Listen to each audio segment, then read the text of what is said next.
Okay. Just taking a moment to briefly cover something known as the Crona argument. For those of you who don't know about this, it is a Soul Eater fandom reference. Crona is pretty much the most gender-neutral character in all of anime or manga that I know of. And don't be like, oh, what about that person in No Bra, the manga?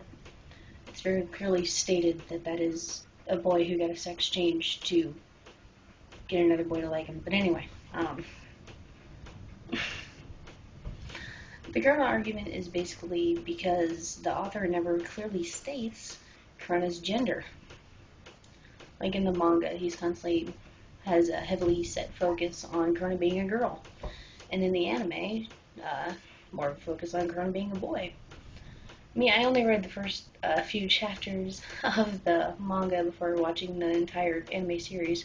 Then when I found out about the argument, I couldn't see Crona as a girl at all because of how heavily set the male characteristic was in the anime. And then once I actually got to reading the manga, especially how Ragnarok behaved around him then, I could see it. Actually, if you look on a lot of my stuff for like fanfiction.net and stuff like that, I do have a heavily femme Crona focus, but that's mostly due to either requests or coin flips, or it's just easier. It really is. It's just easier sometimes with how vulnerable Crona's character is.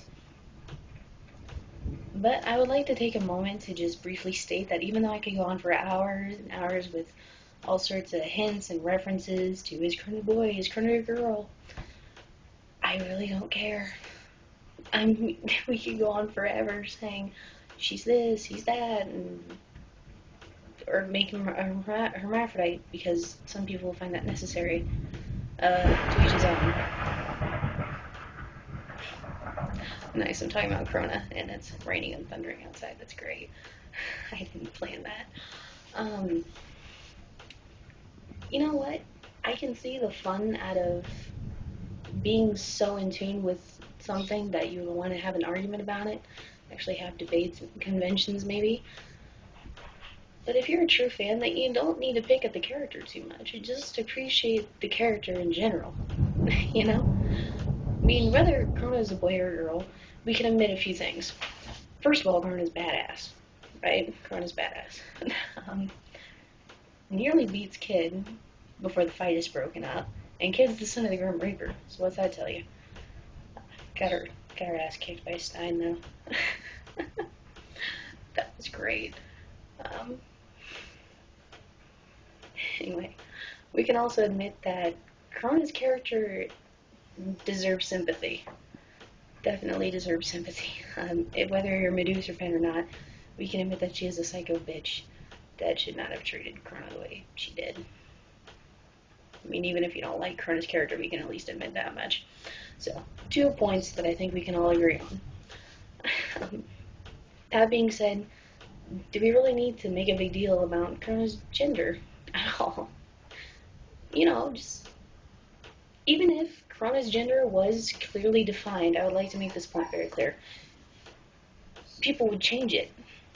That's the wonderful thing about fanfictions and DeviantArt and whatever else fandom based fan art and doujinshis and whatever. Because people are going to do that with characters anyway. They do that to Kid. They do that to Harry Potter. They've done it to Naruto. It's not going to stop people from changing the gender, whether it's clearly defined or not. So, I think I made myself perfectly clear. Agree with me, don't agree with me. Flame or comment, subscribe, or just make people hate the whole argument. I don't care. But I felt like there was a few points that actually had to be said. So, peace.